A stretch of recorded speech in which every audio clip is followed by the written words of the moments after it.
Itu kita sebut namanya perencanaan keuangan. So, plan B yang biasanya kita yang dipakai oleh orang-orang itu biasanya hanya satu alatnya teman-teman. Nah, yaitu namanya kontrak asuransi. Gitu ya. Jadi plan B ini bisa disebut adalah kendaraan yang membantu memastikan setiap tujuan keuangan yang telah dibuat itu pasti tercapai, apapun kondisinya ya.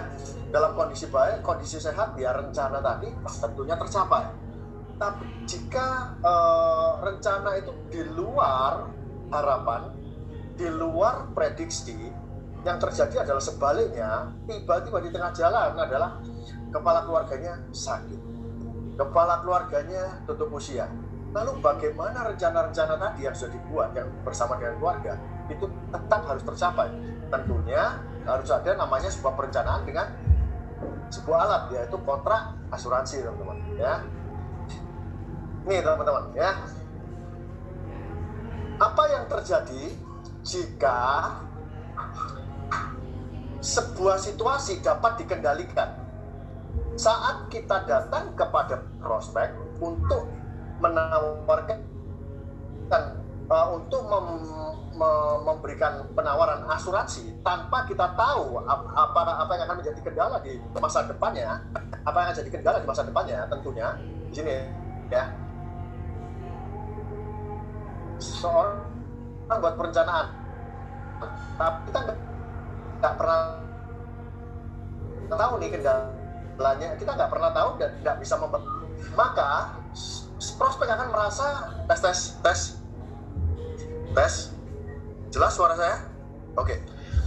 Maka saat prospek merasa hidupnya dapat dikendalikan dengan baik, maka premi yang teman-teman berikan itu akan menjadi beban atau biaya.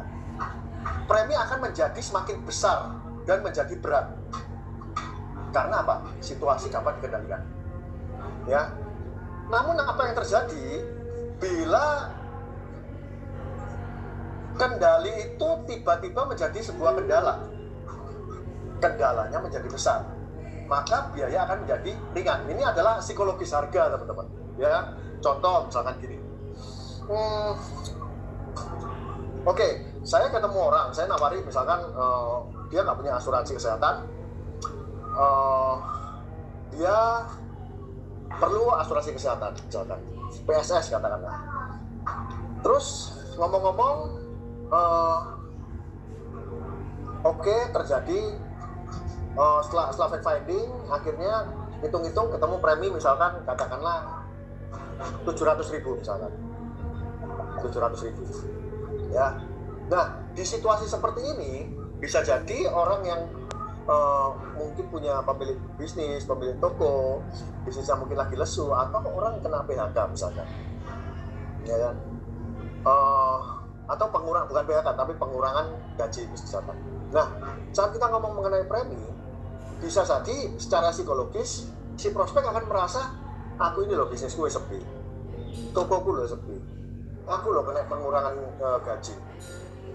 Bagaimana saya membayar biaya biaya premi yang harus ada biaya tambahan untuk bayar premi, seperti itu, betul ya?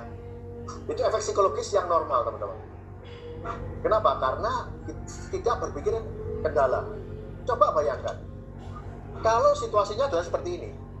Oke, kita tahu rumah sakit pemerintah itu dengan adanya COVID sudah jangan terlalu diharapkan karena kemungkinan besar penuh ya. Kita ngomong rumah sakit swasta. Rumah sakit swasta rata-rata biayanya itu 200 sampai bisa jadi 500 juta per orang, teman-teman. Ya. Kalau sekeluarga berapa ratus juta atau mungkin bisa menyentuh angka miliar, teman-teman. Sekeluarga. Betul ya? Nah, jika itu yang terjadi dibandingkan dengan premi yang 700.000, maka biaya akan menjadi lebih kecil, teman-teman. Kenapa? Karena kendalanya besar. Faktor biaya atas resiko itu lebih besar daripada biaya premi yang dikeluarkan. Maka premi akan jadi lebih ringan, teman-teman. Paham ya? Ini adalah faktor psikologis yang kita mau sama-sama pahami dulu pada waktu kita ketemu sama prospek. Ya.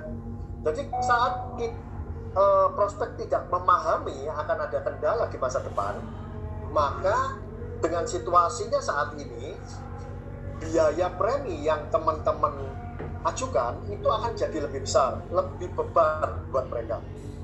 Namun jika teman-teman bisa memberikan fakta-fakta di lapangan yang membuktikan atau memberikan bukti bahwa faktanya di lapangan, kalau orang kena COVID itu biayanya ratusan juta, bahkan sampai miliar kalau itu sekeluarga masuk semua, ya kena semua.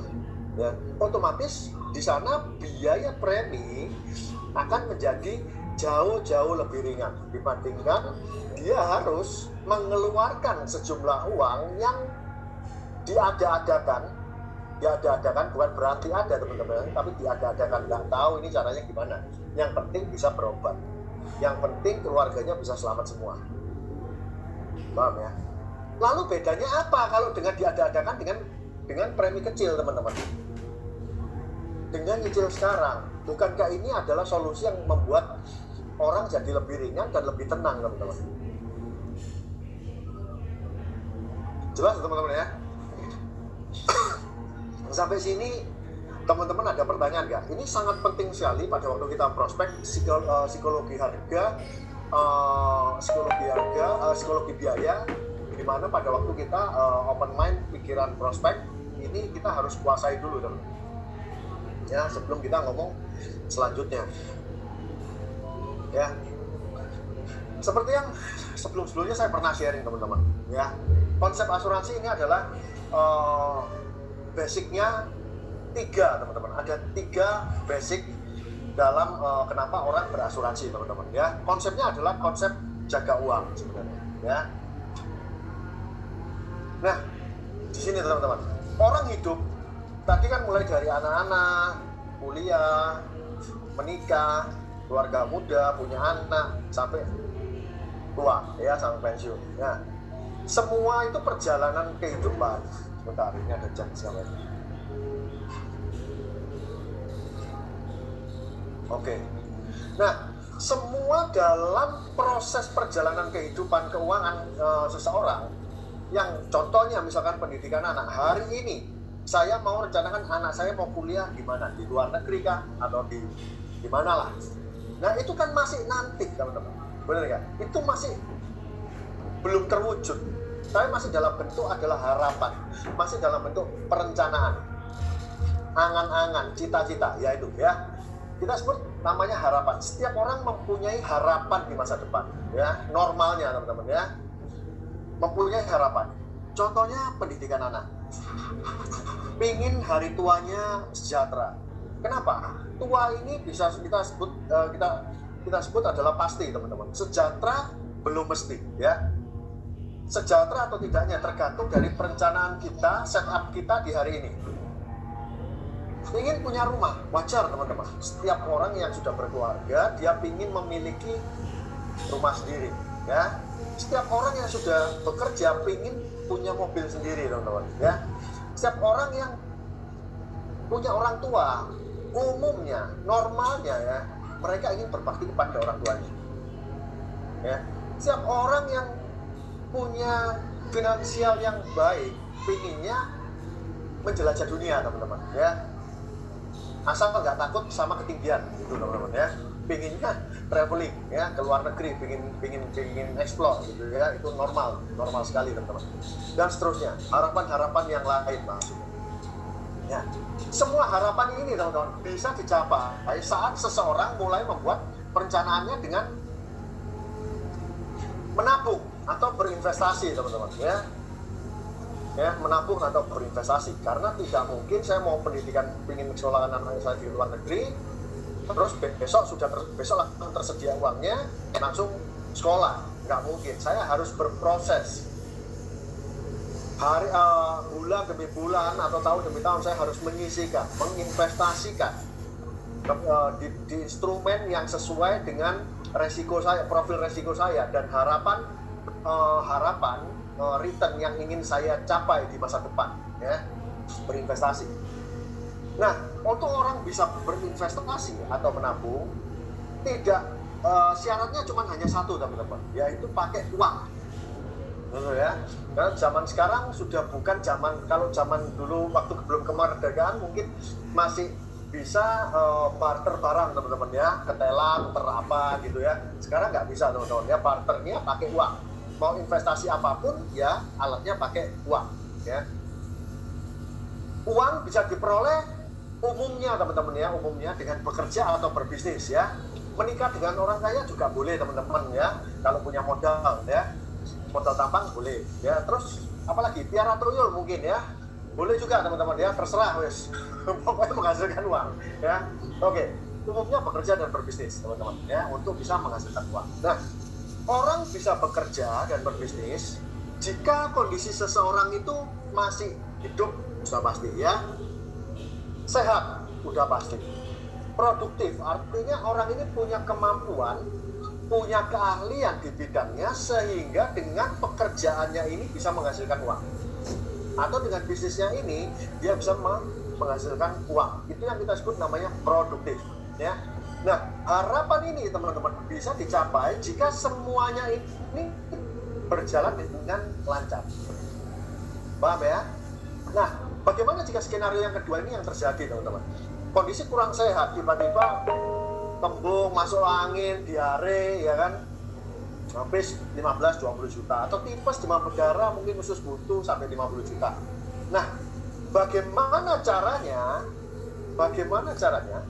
agar dia setelah keluar dari rumah sakit, dia nggak perlu mencarikan tabungannya teman-teman ya. Tentunya orang ini harus punya namanya asuransi kesehatan ya, asuransi kesehatan. Nah, pertanyaan yang kedua sekarang, ketiga, skenario yang ketiga, apakah sakit itu hanya diare, tipes, demam berdarah, atau usus buntu? Ada nggak penyakit yang lain yang lebih berat daripada kondisi-kondisi di atas? Kalau saya boleh sebutkan teman-teman, 3 kondisi yang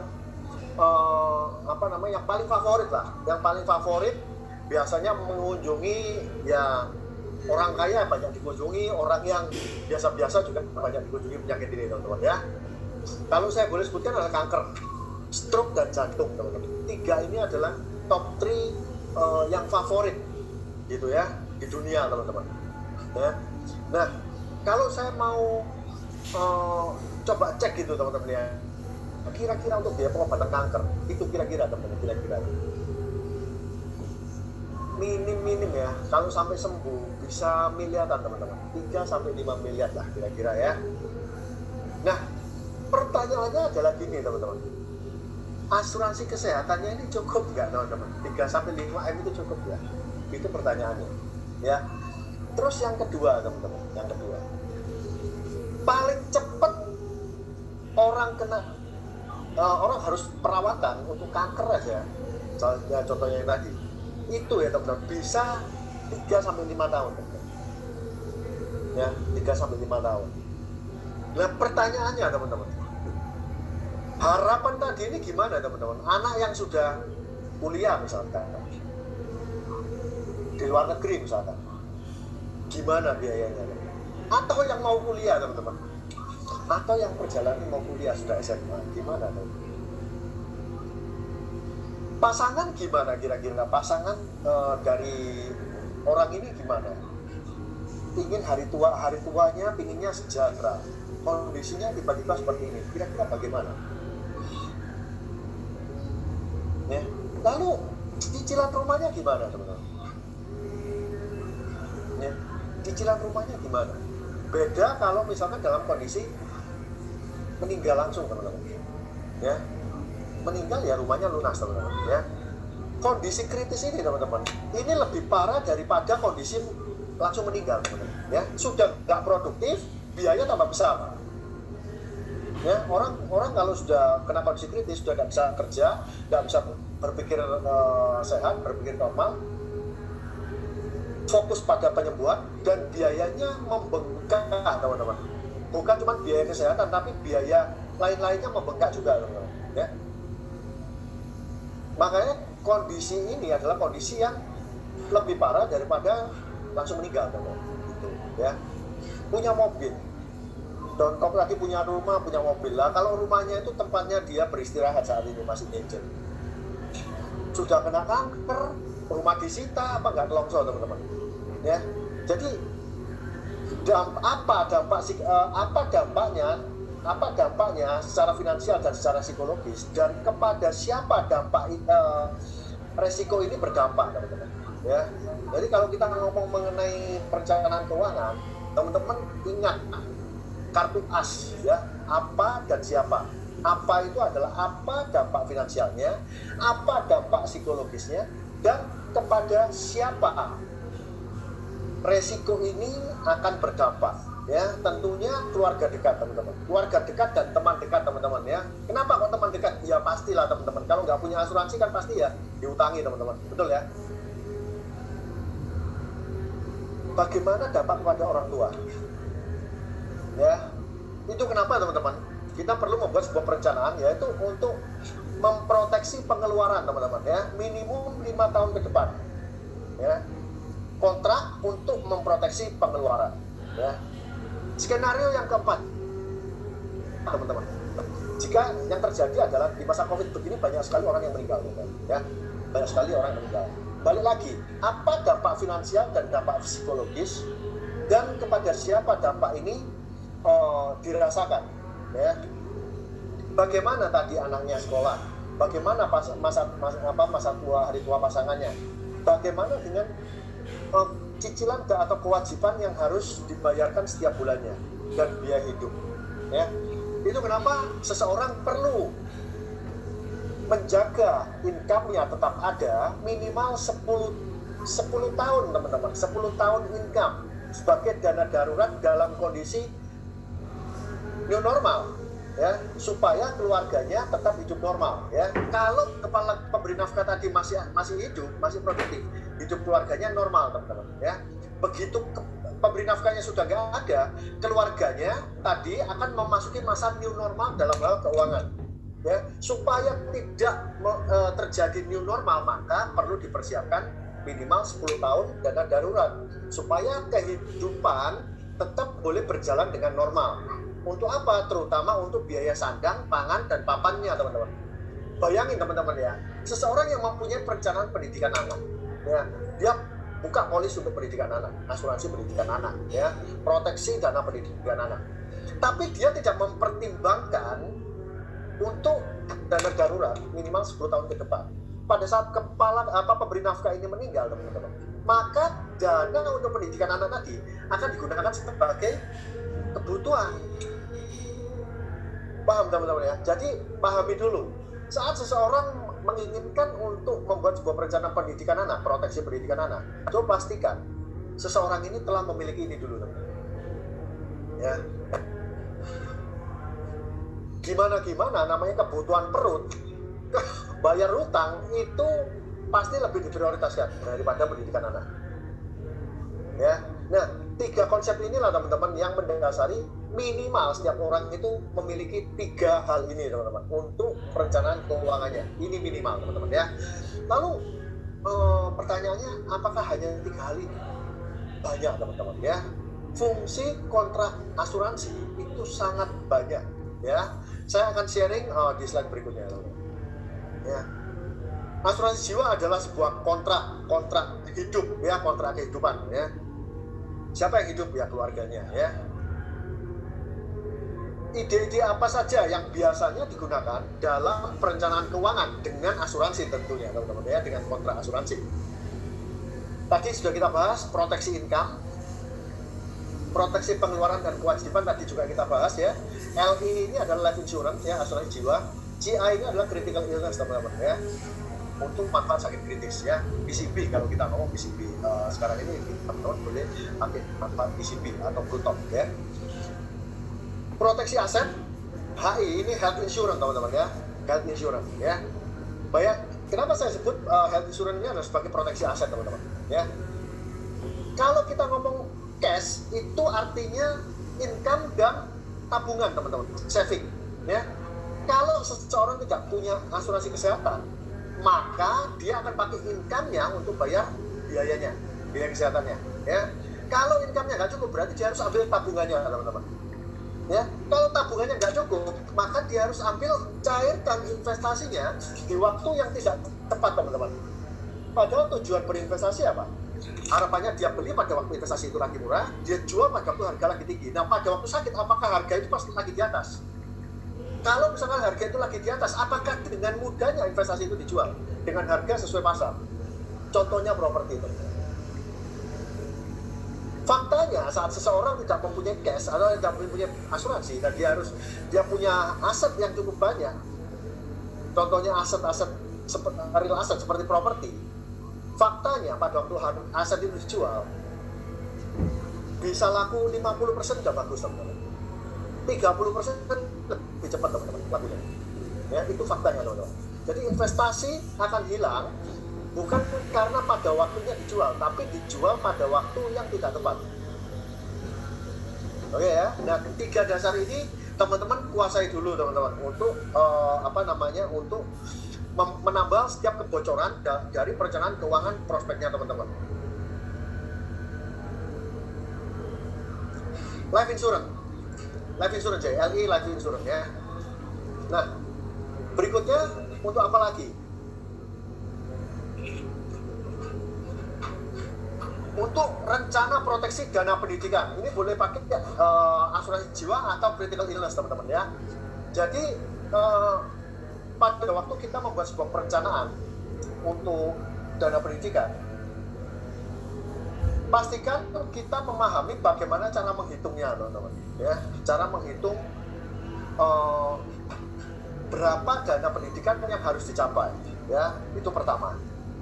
Karena kalau kita tidak tahu berapa hitungannya, teman-teman, kita akan kesulitan untuk menentukan membuat kontrak pertanggungan yang ideal dengan tujuan pendidikan anaknya, teman-teman.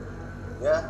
Nah, umumnya dana pendidikan itu rata-rata, teman-teman, ya per tahun kenaikannya 10-15%. Dan umumnya orang untuk membuat rencana dana pendidikan itu umumnya untuk rencana kuliah, teman-teman. Ya. Nah, pada waktu kita sudah kita ketemu sama prospek, ya pastikan dari awal ini anaknya misalkan mau disekolahkan di mana, luar negeri atau dalam negeri. Ya, kenapa? Kok aku harus tahu ya, supaya kita bisa ngitung inflasinya. Ya, ngitung inflasi gimana caranya? Dari Google, teman-teman ya. Di search saja berapa inflasi pendidikan ya. Kalau di Indonesia rata-rata 10-15%. Ya, so kalau anaknya baru lahir saat ini, kira-kira 18 tahun lagi, berapa biaya kuliahnya? Kalau tahun kemarin kurang lebih 200 juta, kira-kira kalau 18 tahun lagi, dengan asumsi 10-15%, ya bisa jadi 1 M lebih, teman-teman. Ya, untuk biaya kuliahnya top. Ya. Nah, lalu rencana proteksi dana hari tua, teman-teman. Ya, jadi seperti tadi, kasus tadi, tiba-tiba kena COVID meninggal. Ya, namanya pasangan, nggak ada sih yang orang bilang terus nggak apa-apa, aku hidup susah, nggak ada, teman-teman. Maunya ada atau tidak ada pasangan, hidupnya tetap normal aja, teman-teman. Tetap tidak sorong, tetap nggak, kalau bisa ya nggak perlu kerja keras banting tulang untuk bayar utang. Ya, so penting sekali untuk proteksi rencana proteksi dana hari tua. Nah, dalam hal ini yang harus dipastikan adalah berapa rencana dana hari tua yang akan diperlukan nanti di hari tuanya ya. Cuman kali ini saya nggak bahas mengenai time value money atau berapa nilai uang yang harus dicapai di masa depan. Ya, teman-teman bisa konsultasikan sama leadernya teman-teman ya, karena hari ini saya tidak bahas mengenai DVM, tapi mungkin mungkin kita bisa belajar sama-sama DVM ya. Rencana dana darurat tadi kita bahas ya, rencana dana darurat emergency fund kurang lebih 10 tahun ya. Kalau bedanya sama proteksi income ini apa, teman-teman? Kalau proteksi income ini saya biasa ngitungnya income per tahun kali 20, teman-teman ya. Misalkan income per tahunnya 100 juta, berarti kali 20 kan berarti berapa ya? 100 juta 2M ya. 2M dengan pertumbuhan katakanlah per tahun deposito 5%, berarti menghasilkan 100 juta ya. 6% berarti menghasilkan 120 juta. Ya. 120 juta untuk kehidupan ya kurang lebih 100 jutaan per tahunnya ya. Sorry, 10 juta per bulan nih ya. Gitu. Terus apalagi? Hutang usaha teman-teman ya. Hutang usaha banyak sekali gini. Bedanya hutang usaha dengan KPR teman-teman ya. Hutang usaha ini umumnya orang dipakai untuk nambah modal ya, untuk nambah modal, pinjam uang di bank, pinjam uang hutang di bank dengan jaminan tentunya ya. Kalau KPR itu ibaratnya ada developer bangun, kita mau beli kasih DP, terus sisanya di KPR-kan ke bank. Nah, bank yang melunasi, betul ya, bank yang melunasi, bank yang pegang sertifikatnya. Orang yang hutang, debitur, bayar ke bank, nyicil ya. Nah, oleh karena itu, sama bank, orang ini diasuransikan. Asuransi apa? Untuk asuransi jiwa. Jadi kalau rumahnya belum lunas, orangnya meninggal, ya berarti bank dibayar sama asuransi. Ya, rumahnya dikasih ke keluarganya, bank dibayar sama asuransi. Tapi kalau proteksi hutang usaha, ibaratnya seseorang ini punya aset atau punya properti yang dijaminkan ke bank. Misal harga 1M, sama bank dikeluarkan dana 500 juta. Setelah dinilai value valuasinya, dipinjami sama bank 500 juta. Sampai maksimum ya 700 juta, misalkan seperti itu. Ya. Saat seseorang ini pada waktu pinjam, katakanlah pinjamnya 5 tahun. Nah, harga rumah 5 tahun ke depan kan sudah lebih naik, teman-teman. Betul ya? Nah, tapi kalau di tengah perjalanan dia nyicil selama 5 tahun, terjadi hal-hal yang tidak diharapkan seperti berhalangan tetap dan total karena sebuah kondisi, sebuah penyakit, atau tiba-tiba meninggal di tengah jalan, maka pada waktu keluarganya tidak dapat melunasi, rumah ini adalah aset yang akan disita oleh bank. Properti ini adalah aset yang disita oleh bank, ya. Jadi bank tidak perlu asuransi orang yang menjaminkan asetnya, bank tidak perlu mengasuransikan orang ini, ya, karena bukan KPR. Kenapa ya? Karena bank masih lebih untung. Rumah ini bisa dilelang sama bank, ya. Rumah ini bisa dilelang sama bank untuk melunasi hutangnya, ya. Nah, karena bank keluarin dananya kan lebih murah dari nilai harga pasar, sedangkan 5 tahun ke depan kan harganya sudah lebih naik karena subsidinya seperti itu. Nah, untuk itu orang individu ini yang menjaminkan asetnya ke bank untuk hutang usaha harus memproteksi hutangnya, teman-teman, ya. Dengan apa? Manfaat sakit kritis, ya. Bukan berharap, teman-teman, tapi kalau misalkan terjadi sesuatu dia nggak bisa membayar hutangnya, maka pada waktu terjadi resiko sakit keras atau meninggal, hutangnya dilunasi oleh asuransi personal yang dia sudah buka di teman-teman. Sampai sini teman-teman ada pertanyaan nggak mengenai hutang usaha? Oke, saya lanjut ya. Untuk perencanaan bisnis, teman-teman, ya, terutama bisnis-bisnis yang misalkan bisnis kongsi, teman-teman, ya, bisnis yang kongsian bertiga gitu misalnya. Nah, untuk bisnis plan, joint venture atau kongsi, contoh misalkan ada 3 orang sama-sama taruh dana 1M untuk sahamnya, 1M. Kita 1M. Nah, maka pada waktu salah satu dari 3 orang ini meninggal, si A dan B, si B dan si C, misalkan terjadi si A meninggal lebih dulu, teman-teman. Nah, otomatis keluarganya kan pengen, kalau nggak ikut terjun di bisnis itu, maunya kan ya udah sahamnya orang tuaku atau sahamnya pasangan saya tak tarik aja dari sana. Nah, sedangkan saham yang sudah dimasukkan dalam sebuah perusahaan ini kan diputar untuk modal usaha, bisa jadi dalam bentuk piutang atau dalam bentuk aset lainnya. Nah, otomatis kalau mau tarik saham akan terjadi blunder, teman-teman, ya, sulit untuk mencairkan, ya.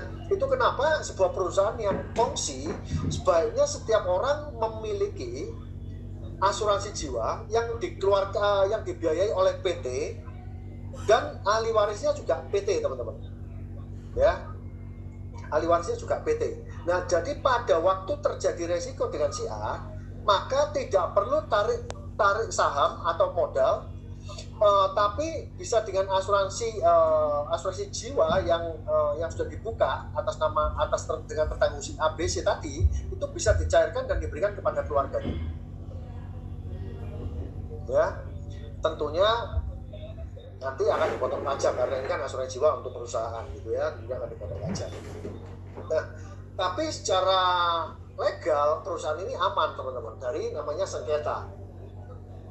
Ya. Terus apalagi? Ya sahamnya berarti gimana dong? Tadi kan orangnya sudah meninggal, ya udah dibagi dua, si B sama si C. Sesimpel itu, teman-teman. Ya, sesimpel itu. Namun saya kira masih banyak orang di luar sana yang tidak memiliki perencanaan seperti ini, ya. Atau perencanaan Kimen. Kimen ini adalah kalau teman-teman di sebuah perusahaan dan perusahaan ini punya orang kunci yang dimana orang ini adalah menghasilkan buat perusahaan, orang ini adalah aset buat perusahaan. Kalau nggak ada orang ini maka perusahaannya akan mengalami istilahnya kerugian atau kebangkrutan. So orang ini biasanya akan diasuransikan oleh perusahaan, bisa critical illness, bisa asuransi jiwa, cuman umumnya asuransi jiwa, teman-teman. Ya. Sebagai apa? Kalau terjadi resiko, kalau misalkan orang ini masih hidup, harapannya kan masih bekerja terus dengan perusahaan ini. Tapi kalau orang ini meninggal, dan untuk mencari pengganti itu kan nggak bisa sehari, 2 hari, atau setahun, teman-teman. Untuk mencari pengganti dengan kemampuan atau skill yang minimal sama dengan orang Kimen yang pertama tadi, pasti butuh proses, butuh waktu, di mana proses ini akan membuat omset dari perusahaan ini akan turun, teman-teman. Ya, so biasanya perusahaannya akan mengasuransikan orang kunci ini. Kalau terjadi sesuatu, misalkan meninggal, maka perusahaan terima uang dari asuransi langsung untuk sebagai pengganti kerugian.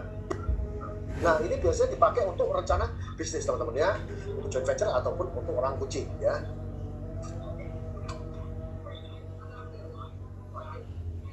Rencana biaya transfer harta, teman-teman, ya.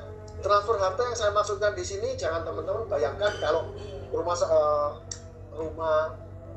500 juta, biaya transfer hartanya kurang lebih 5-10%, ya bisa jadi kurang lebih 50 juta. Ini kalau rumahnya aset propertinya tidak terlalu besar nilainya, tidak terlalu dikhawatirkan, teman-teman, ya. Tapi kalau dia punya banyak aset dalam bentuk properti atau aset real, maka kalau orang ini tidak punya cash yang cukup, maka keluarganya akan kesulitan, teman-teman, untuk mengakuisisi hartanya, karena semua ada biayanya, teman-teman, untuk menjual atau balik nama dan sebagainya, semua perlu biaya. Halo, ada yang bocor? Halo, oke. Nah, jadi perlu sebuah perencanaan untuk transfer harta supaya keluarga yang ditinggalkan tidak mengalami kesulitan biaya atau kesulitan cash dalam proses peralihan harta, peralihan nama atau penjualan harta, ya, seperti itu. Nah, jadi perlu dihitung berapa estimasi nilai aset dikalikan inflasi atau kenaikan aset di masa depan, ya, seperti itu. Rencana akumulasi harta waris, teman-teman, ya. Umumnya asuransi jiwa juga dipakai untuk mengakumulasikan harta waris. Biasanya kalau teman-teman di asuransi ngomongnya apa? Aset mirroring, ya, aset mirroring, ya. Tapi kalau saya lebih prefer mengakumulasi harta waris, gitu, ya. Karena saya tidak menyebut asuransi ini sebagai aset karena asuransi ini tidak dipajakin, teman-teman, tidak kena pajak, ya. Kalau aset itu hubungannya dengan pajak, ya, asuransi tidak dengan pajak. Jadi saya lebih suka menyebutnya untuk mengakumulasi harta waris, teman-teman, ya, memperbanyak, misalnya seperti itu, ya. Kalau misalkan gini teman-teman, orang dalam masa hidupnya sejak umur 25 sampai umur katakanlah 50 misalkan, 50. Berarti ada 25 tahun. Dia bekerja keras sepanjang 25 tahun untuk punya aset 10 miliar. Ya, untuk punya aset 10 miliar. Ya. Tapi karena hari ini dia sudah punya aset 10 miliar, untuk dia menciptakan aset 10 miliar lagi, apakah perlu 25 tahun lagi, teman-teman? Nggak perlu, teman-teman. Dengan alat ini dia bisa mengakumulasi hartanya dengan cara menukar uang dengan uang, teman-teman. Ya, contoh misalkan dari aset yang 10M tadi, mungkin dia sisihkan kurang lebih ya 25%, 30%, ya, untuk dia punya kontrak lagi uang pertanggungan jiwa senilai 10 miliar, teman-teman. Single premi sekali taruh, brand misalkan. Ya, so dia menciptakan harta lagi di masa depan tanpa perlu harus bekerja bersusah payah selama 25 tahun ke depan, teman-teman. Paham ya? Nah, ini dipakai untuk strategi bagaimana seseorang mengakumulasikan hartanya untuk generasi berikutnya, teman-teman. Ya, ini biasa dipakai untuk kalau teman-teman bertemu dengan prospek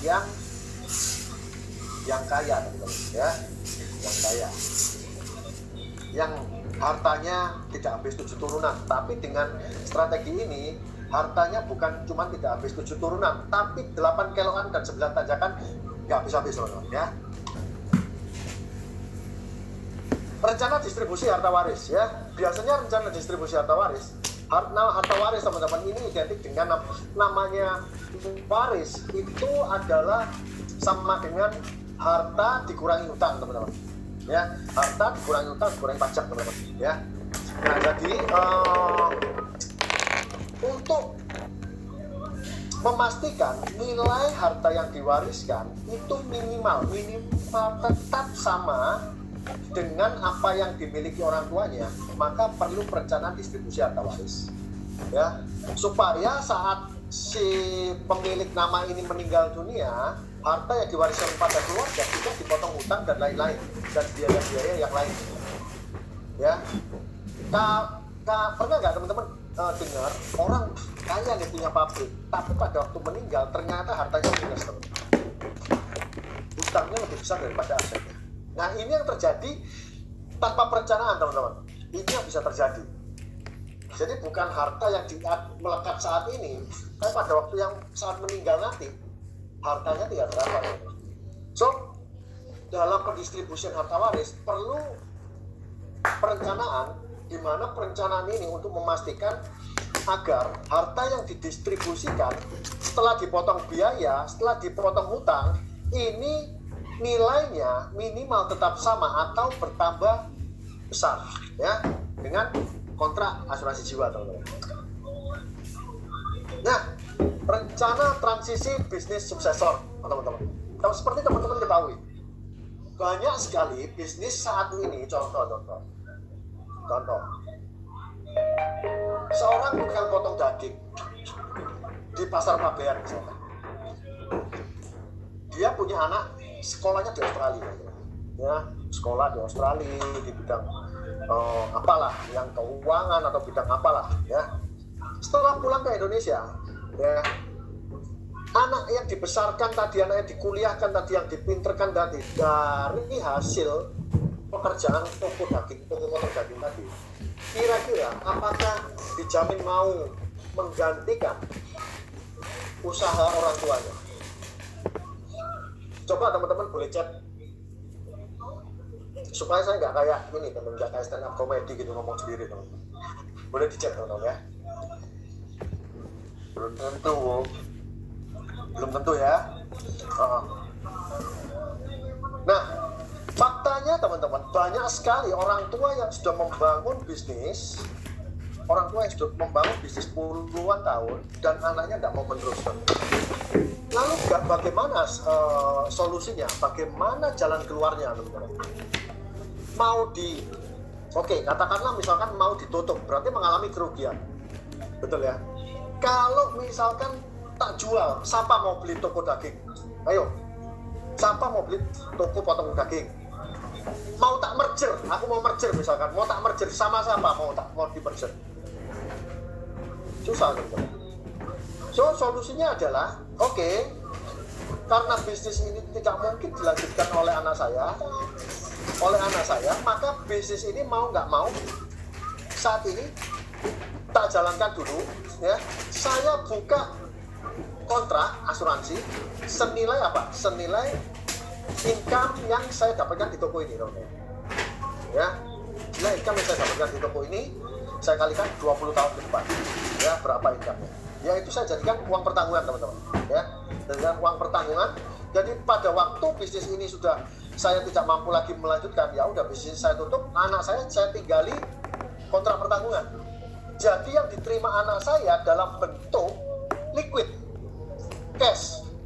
Pada waktu saya nggak ada. Nah, dengan uang yang didapatkan sebagai pengganti toko yang saya tutup, ini dia bisa gunakan lagi untuk membuat bisnis yang sesuai dengan hatinya, yang sesuai dengan passionnya. Sesimpel itu, teman-teman. Ya. Dan terakhir, teman-teman, banyak sekali orang yang ingin pada waktu masa hidupnya dia itu bermanfaat buat orang, dan bahkan bukan cuma pada saat hidup, tapi pada saat dia sudah tidak ada, dia juga ingin terus didoakan oleh orang-orang terdekatnya atau orang-orang yang merasakan manfaat dari orang yang sudah tidak ada tadi. Ya, namanya wakaf, teman-teman. Ya, di Indonesia juga ada wakaf planning, teman-teman ya, teman-teman bisa pelajari nanti dari konsep syariah. Ya. Nah, kira-kira seperti itu, teman-teman ya. Dari sekian banyak kenapa orang harus beli, kenapa orang beli asuransi, ya contoh-contohnya ini, teman-teman. Ide-idenya seperti ini. Namun sekali lagi yang saya tekankan adalah 3 utama di sini, teman-teman. Yang di atas ini adalah 3 basic, teman-teman ya. Ini sebenarnya hanya baru sebagian aja, teman-teman, yang saya ingat ya. Kalau dibedah lagi seharusnya masih ada lagi, tapi ini yang saya ingat di kepala saya, ya saya tuangkan di sini, teman-teman. Ya, sampai sini teman-teman ada pertanyaan nggak? Sebentar saya bagikan chatnya. Oke, sampai sini teman-teman ada pertanyaan? Mungkin bisa dibuka mic-nya kalau yang mau tanya.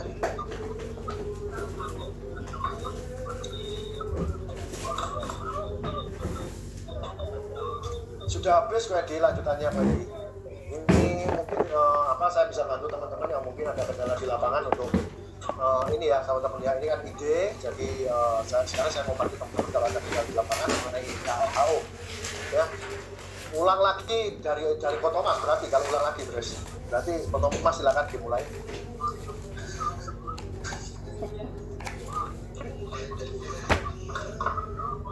Oke, nggak ada pertanyaan. Health insurance go ya. CA itu critical illness, LI life insurance ya.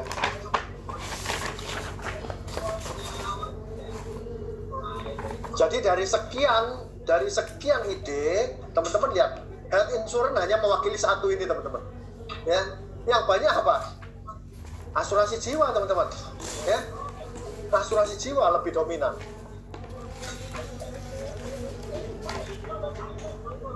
Jadi asuransi itu bukan tentang sakit dibayari, mati oleh duit.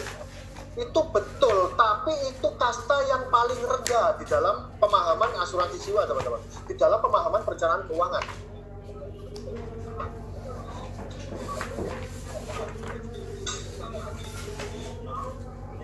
Ya, critical illness stress. Sakit keras.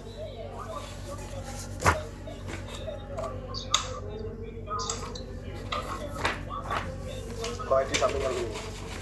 Cekot. Pagi kok. Pagi. Kok tanya? Ya. Kok lihat kok? Ya, Lali. Kok ini? Ya, gini, apa? Jadi untuk membuat perencanaan seperti itu, otomatis kita pakai PSBB ya, Kok ya. Dengan maksud kalau kita pakai Kucinta ada batas-batasan ya, yang 20 tahun itu ya. Maksudnya kalau PSBB prinsipal manfaatnya sampai di usia berapa gitu, seperti itu kan, perencanaannya disesuaikan dengan kebutuhan nasabah gitu ya Pak.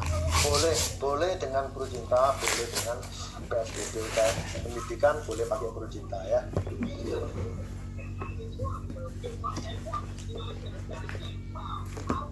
Enggak sih, bener Boleh gimana? disesuaikan Leli. Oh, boleh disesuaikan dengan kebutuhan gitu loh. Disesuaikan dengan kebutuhan. Kayak utang ya, kalau utangnya terhitung 5-10 tahun ya mungkin PSBB lebih cocok. Kayak pendidikan anak karena jangkanya masih panjang sekitar 18 tahun pakai Pro Cinta boleh. Ya. Proteksi dana hari tua tergantung kapan dia memulainya. Boleh Pro Cinta, boleh PSBB ya. Itu hanya fitur lagi, jangan bingung dengan produk ya. Konsepnya dulu apa, baru kita ngomong produknya lebih cocok pakai PSBB atau pakai Pro Cinta. Oke. Kadang saya berpikir gini kok, semenjak ada Pro Cinta ini gimana ya cara jualnya PSBB, kelihatannya kan orang akhirnya berpikir ini kok jauh lebih menarik Pro Cinta karena ada nilai tunainya, sedangkan PSBB saya masuknya akhirnya rada bingung, ini nggak ada investasinya, sedangkan kalau dibuat konsep kayak gini kan sih masuk gitu loh kok. Aku bingung kadang akhirnya. Kenapa bingung? Kan Pro Cinta kan lebih mahal akhirnya aku tawarin Pro Cinta gimana? Loh, nggak usah bingung loh Leli, kenapa bingung? Pro Cinta ada nilai tunainya, cuman kan preminya lebih mahal daripada PSBB, daripada Lingtem. Oh gitu ya. Loh, kamu nggak pernah bikin dah? Belum, nggak perbandingannya Leli. Nggak sedetail itu aku pahami. Oke, tak belajar lagi. Loh, ya pasti lebih mahal dong. Pasti lebih mahal ya. Pro Cinta sama Lingtem pasti lebih mahal Pro Cinta ya. Iya. Oke. Thank you, Bob. Yo.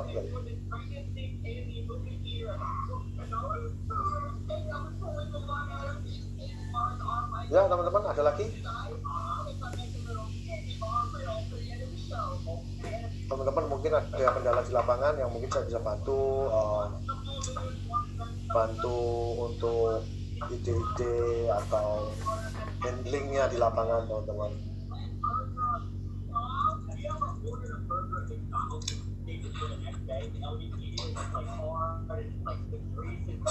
Saya Ate.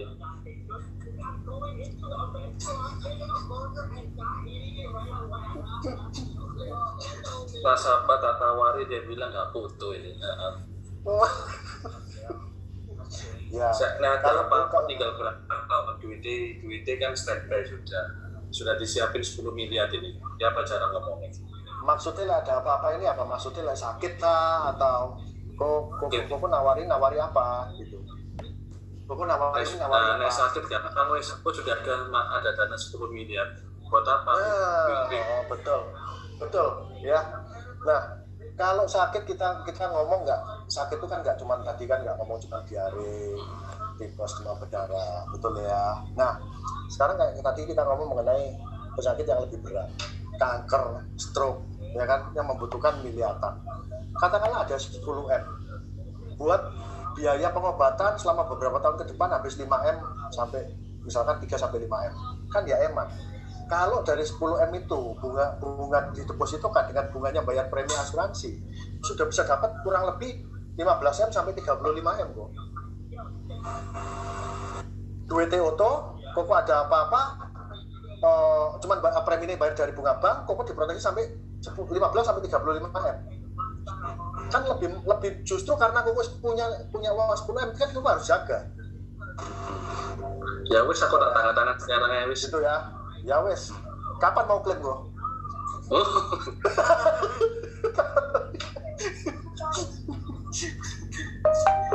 Itu banyak di lapangan seperti itu juga ya. Nah, kalau aku tiap bulan biayanya 200 juta, sedangkan aku muter bisnis. Gimana kok putus-putus kok? Biaya hidupnya 200 juta, sedangkan modalnya tak puter buat bisnis. Ini aku disuruh keluar lagi duit, ini kan pusing ini kan. Oke. Nah, sekarang gini.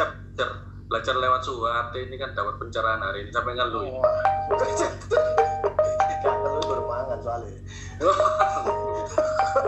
Makan jeruk kecut soalnya ini loh, kecut.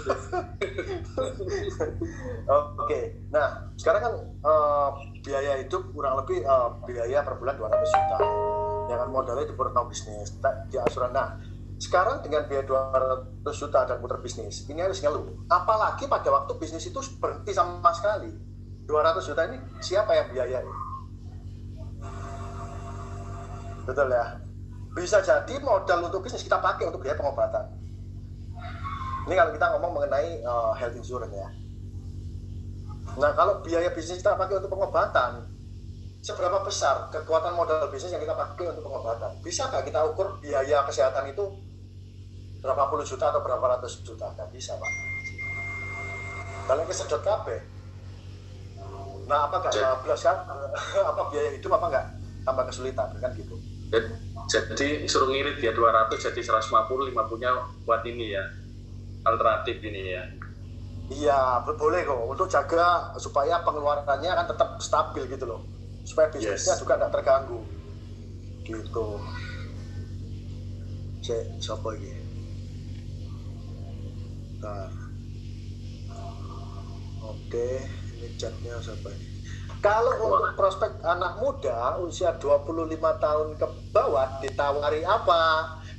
Ya ditawar pasti nih yang basic tadi kan ada 3 hal. Pertama ya pasti nih anak usia muda ya kan. Yang pasti adalah asuransi kesehatan. Itu basic untuk semua orang. Semua orang dalam tahap perencanaan finansialnya pasti harus punya yang namanya asuransi kesehatan. Ya kenapa? Kenapa? Ya karena kayak gitu. Karena kan biaya kesehatan itu kan kita nggak bisa prediksi. Nggak tentu sakit itu yang ringan-ringan biayanya. Ya kalau ringan-ringan kita bisa biaya dewe, ngapain berasuransi? Nggak perlu. Ya kan? Mau kita mampu kok dan nggak sampai bangkrut kok. Nah orang berasuransi itu kan tujuannya kalau sampai biaya yang dibutuhkan itu ratusan juta atau miliaran. Contoh COVID aja. Apa nggak? Klep-klep kok. Contoh, misalkan ini sing nanya kongko. Kok, aku itu wapi lu codok. Anggaplah kayak keluarga dekat. Kena COVID kok, nggak sampai dia kok. Atau sampai gopet dia. Kira-kira kongko nyumbang aku bilang.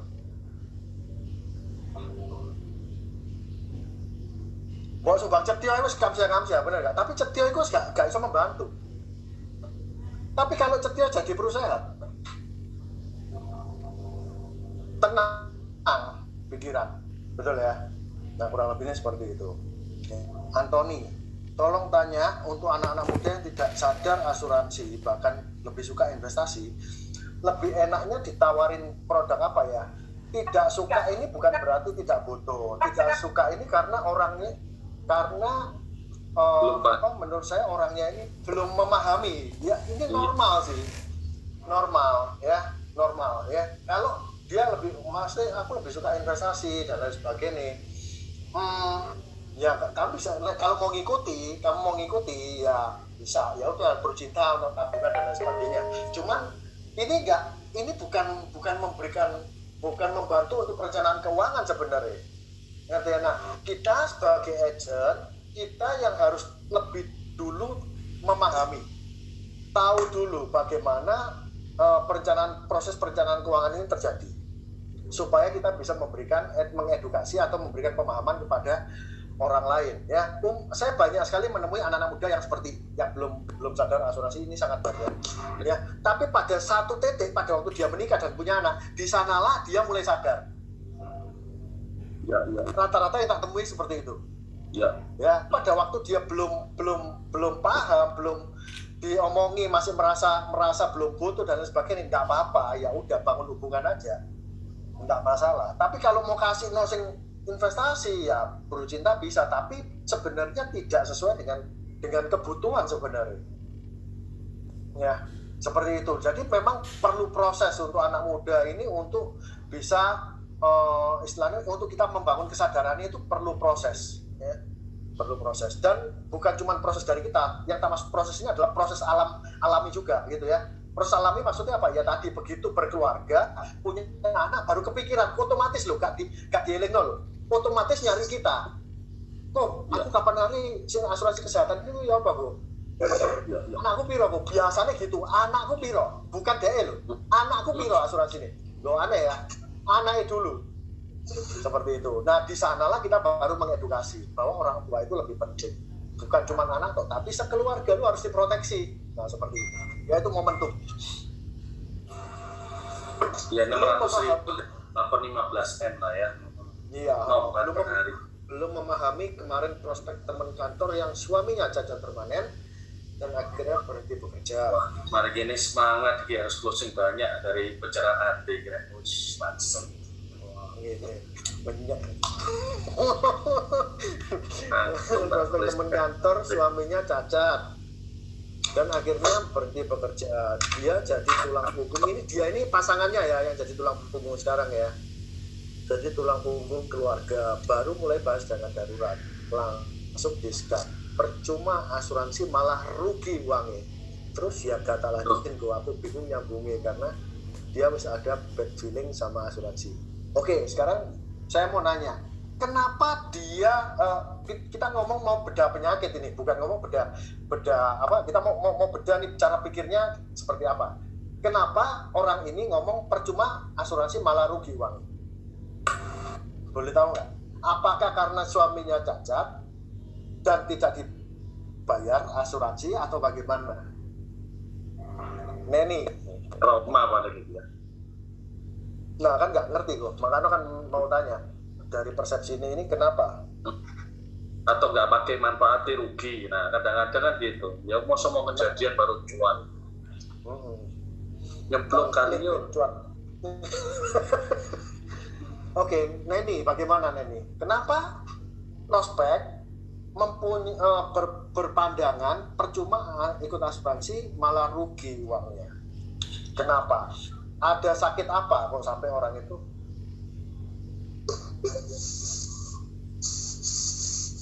Loh lah ya, kan nggak dilanjutin karena dia kan merasa percuma malah rugi. Itu karena mindsetnya dia, makanya asuransinya kan nggak dilanjutin, betul ya? Nah, yang tak cari penyebabnya, akarnya adalah kenapa orang ini mempunyai pandangan bahwa asuransi itu malah rugi. Caranya gak mood. Maksudnya gimana? Gak paham, gak mood. Ya. Suaranya ya guys. Maksudnya tes. Bukan apa yang lainnya nggak bisa keluar suara atau apa nih? Bisa lah ya. Neni, buka dong mic-nya nih. Ya, buka aja mic-nya.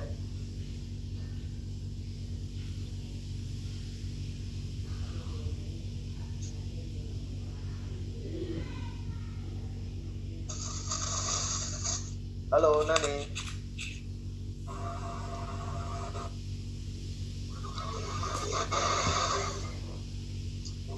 Bisa kok ini, apa yang buka bisa kok. Bisa tolong dibantu admin ya untuk buka suaranya. Enggak, bisa kok.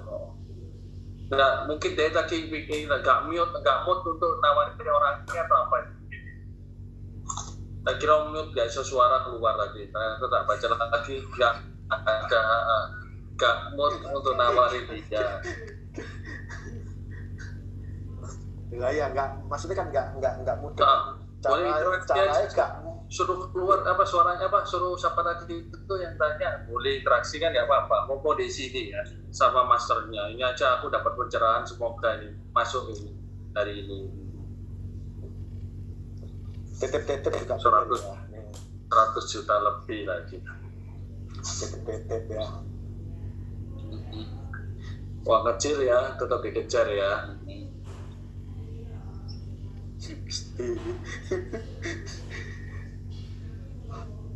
Kok gak bisa keluar suara? Loh. Oh, di mute-nya. Coba adminnya dibantu buka mute-nya ya. Nani.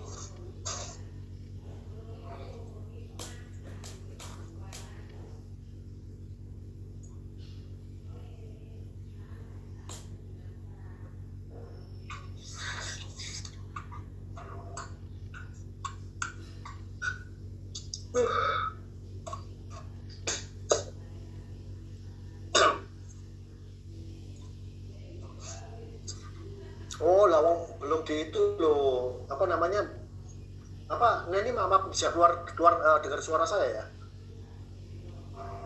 Saya lihat partisipan, oh dia lah nggak ada suaranya di itunya ya. Iya, Cuma dia bisa dengar suara saya. Oke, nggak apa-apa, chat aja Neni. Ini saya nggak jelas dengan chatnya Neni tadi ya. Maksudnya caranya nggak mute. Oh, caranya buka mute-nya tadi itu ya. Oke, nggak yang atasnya. Yang saya mau tanya, dia pernah ikut asuransi pribadi tapi nggak dilanjutin ya. Karena kan dia punya prinsip bahwa ikut asuransi rugi. Nah, kenapa kita cari tahu akarnya? Kenapa ikut asuransi itu rugi? Kenapa dia berpikiran seperti itu? Pernah kejadian klaim nggak dibayar atau apa gitu ya? Atau dia berorientasi pada investasi, berasuransi tapi orientasinya pada investasi atau bagaimana, Benny?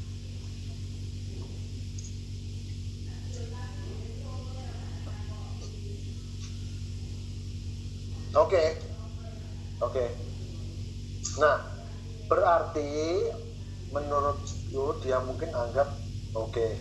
Ya. Jadi kalau dari ceritanya ini tentunya orientasinya adalah bukan untuk proteksi, bukan untuk perencanaan keuangan, tapi orientasinya berasuransi sesuai dengan penjelasan agent lama bahwa asuransi ini adalah tabungan, ya. Jadi ini adalah kesalahpahaman sebenarnya. Ya, nggak apa-apa. Ini kan ya sudah sakit ya. Ibaratnya pikirannya sudah sakit dan jiwanya juga merasa dibohongin sama agennya, ya. Terluka, jiwanya terluka, merasa dibohongin sama agennya, nggak sesuai dengan omongan agennya. Jadi saran saya ya sebaiknya di next, karena untuk orang seperti ini perlu proses, perlu waktu untuk penyembuhan, untuk pemulihan, dengan apa pemahaman yang benar mengenai asuransi. Ya tidak bisa dipaksakan untuk bisa di follow up untuk closing cepat, karena perlu proses untuk supaya dia lebih paham lagi kenapa bagaimana fitur asuransi ini bekerja seperti itu. Paham ya Neni ya? Jadi saran saya jangan buang waktu, lebih baik orang yang lain yang masih lebih bisa di follow up lagi.